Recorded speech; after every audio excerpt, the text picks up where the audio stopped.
நீங்களும் அதே மாதிரி ஏதோ பண்ணாரு சொல்லி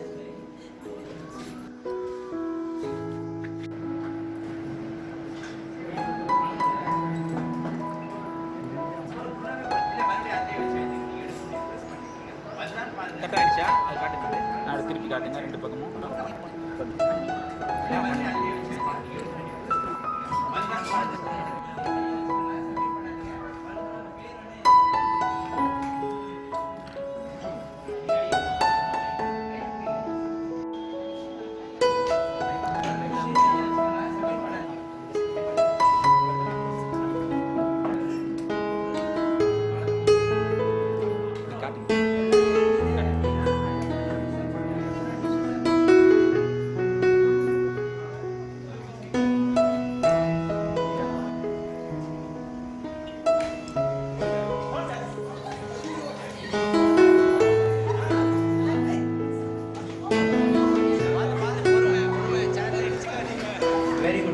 மேடம் சூப்பராக பண்ணீங்க. நான் இன்னொரு ஐடியா கொடுத்துருங்களா?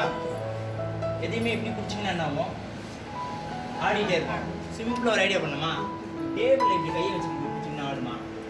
ஆடு. அதுதான் சிம்பிள் லாஜிக். இதை வந்து நீங்கள் இப்படி பிடிக்கிறீங்களே கரண்டி மாதிரி, கரண்டி வேணாம், பெண்ணு நம்ம அழகாக பிடிப்போம். அதான் சார் சொன்னது நீங்கள் ஞாபகம் வந்து அவ்வளோதான். நீங்கள் இன்ட்ரெஸ்ட் பண்ணீங்க. ட்ரெயினர்ஸ் அவங்க வந்து ஒரு வெல் எஜுகேட்டட் அண்ட் நான் எஜுகேட்டட் கூட சரியாக புரியுற மாதிரி எப்படி டீச் பண்ணணும்னு நல்லா தெரிஞ்சு வச்சுருக்காங்க. Really appreciate. அவங்களோட எஃபர்ட் வந்து ரொம்ப இன்ட்ராக்டிவாக இருந்தது. எல்லாத்தையும் பேசினாங்க, எல்லாத்தையுமே வந்து ஈஸியாக பழகி ஈஸியாக சொல்லி எல்லாரையுமே புரிய வச்சு எல்லாருமே வந்து சக்ஸஸ் பண்ணுறதுக்காக அவங்க ரொம்ப thank you very much. Thank you sir. அதோட விட்டுருவாங்கன்னு நினைச்சோம் நாங்கள். அதை மட்டும் கற்று தந்துட்டு அப்படியே போயிடுவாங்கன்னு. அது எப்படி பண்ணோம், அதுக்கப்புறம் எப்படி மார்க்கெட்டிங் பண்ணோம், அதெல்லாம் இவ்வளோ விளக்கமாக சொல்லுவாங்க அப்படின்னு நினைக்கல சார். நல்லா 2 சாரும் அவ்வளோ தெளிவாக சொன்னாங்க.